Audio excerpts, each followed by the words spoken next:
Привет всем! Сегодня вы услышите самые остроумные ответы учеников. До конца урока оставалось секунд 30, и мой одноклассник начал собирать вещи. Учитель это заметил и был не против.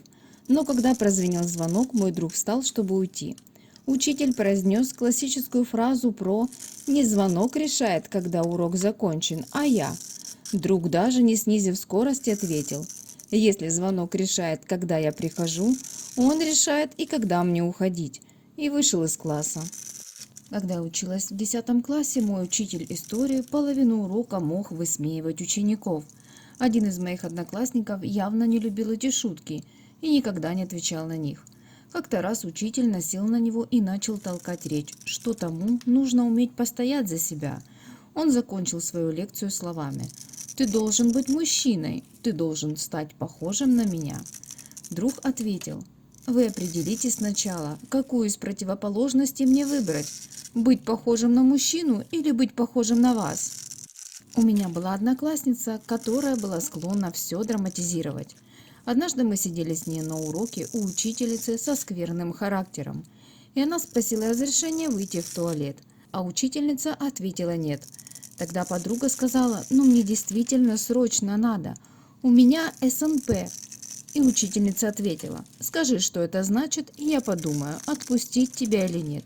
И моя подруга закричала: «Это значит, что мне срочно надо посрать!» и выбежала из класса.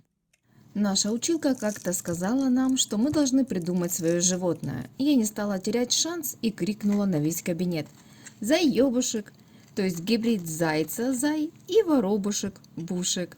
Училка удивилась, а потом рассказала все моей маме. Зато весь класс ржал. Однажды я задала своим ученикам 1 класса сделать презентацию о своей семье. Рисунок, где ты празднуешь с родственниками какой-нибудь праздник за одним столом, и написать небольшой текст об этом.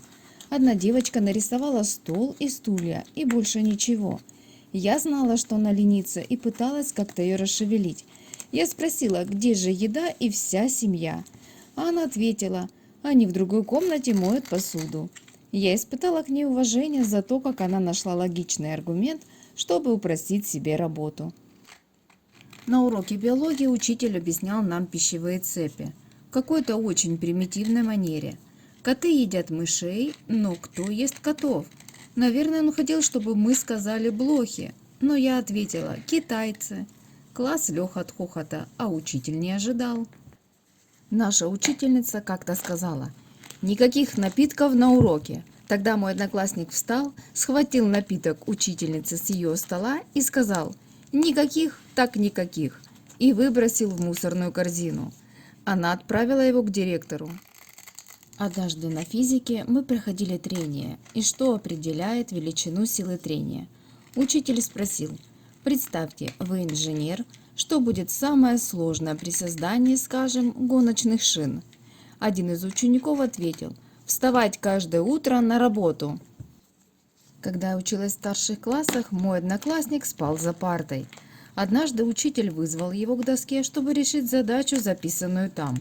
Он проснулся, подошел к доске и без проблем решил ее, и ушел обратно спать. Учитель повторил это еще несколько раз в разные дни, но итог каждый раз был один и тот же. Ученик все решал. Наконец учителю надоело, и он позволил ему спокойно дрыхнуть каждый день до конца года.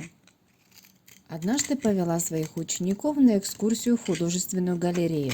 Пока мы ждали начала экскурсии, дети играли на игровой площадке, что была рядом.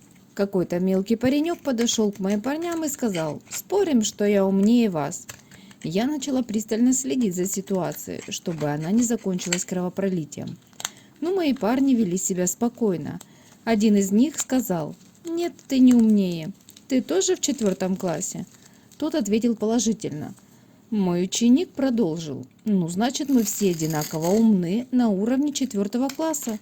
Но тот не хотел угомониться. Он сказал: «Я знаю, что я умнее. Давайте займемся математикой, и я докажу вам, что я умнее». Самый крепкий из моих парней посмотрел ему прямо в глаза и ответил: «Ну, я достаточно умный, чтобы не заниматься долбанной математикой, когда мы развлекаемся на игровой площадке». Это случилось, когда я работала с 7-летними учениками. Мы решали задачки, и у одного мальчика были проблемы с решением. Задачка была такая. У тебя 40 конфет. Ты отдал другу половину. Сколько у тебя осталось? Я пододвинула к нему жетоны для счета и сказала: вот твои 40 конфет. Если ты мне отдашь половину, сколько у тебя останется? Он посмотрел на меня и ответил: я не могу отдать вам конфеты. Вы мне не друг.